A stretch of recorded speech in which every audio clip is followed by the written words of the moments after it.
Talks between international powers in Munich on February 11 have changed almost nothing in Syria.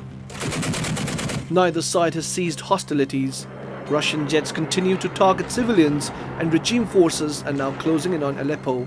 German Chancellor Angela Merkel recently said she backs the idea of a no-fly zone in northern Syria. That in the current situation it would be helpful if there was a designated airspace in the area, a kind of no-fly zone. It's something Turkey has been long calling for. It seems that Germany's only recently lent support due to a new refugee flow from Aleppo to Turkey. The influx of refugees has put a strain on Europe, which struggled to cope with thousands of people seeking asylum. And Germany wants to limit the flow to as little as possible. The ongoing assaults on Aleppo have forced nearly 77,000 people to seek shelter in camps built along the Turkish border. Yakın dönemde bu bölgelerde olabilecek en kötü senaryoda 600 bine yakın yeni bir mülteci dalgasının Türkiye sınırlarına gelmesinin muhtemel olduğu da değerlendirilmektedir. Şu an itibariyle Türkiye'nin hemen sınırının karşısında yer alan AFAD'ın organize etmiş olduğu kamplarda yaklaşık ve diğer sivil kamplarda 77 bin kişi ikame etmektedir. Syrian regime forces have spent years on the back foot, but now, backed by Russian jets in the air and Iranian fighters on the ground, they're advancing on what was once the country's largest city, Aleppo. Aleppo is the most important stronghold for opposition groups, and the city could prove a turning point in Syria's civil war.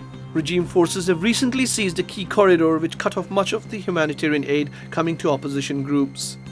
Columnist for The Guardian, Natalie Nougared, says, Aleppo will define much of what happens next. A defeat for Syrian opposition forces in Aleppo would further empower the terror group in the region.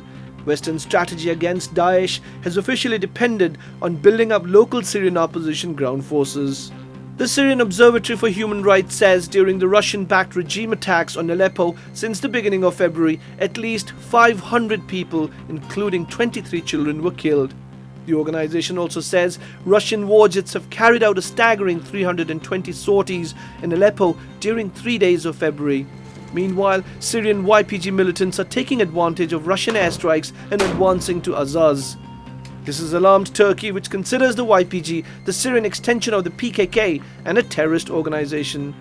Turkish authorities repeatedly accuse YPG of cooperating with the Assad regime.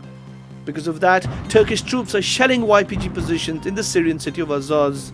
Aziz'in düşmesine izin vermeyeceğiz. Yani bunu çok net bütün dünya bilmeli.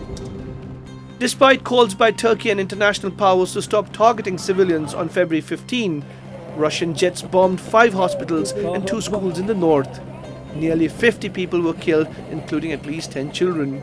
It's not the first incident in the Syrian war that has caused outrage.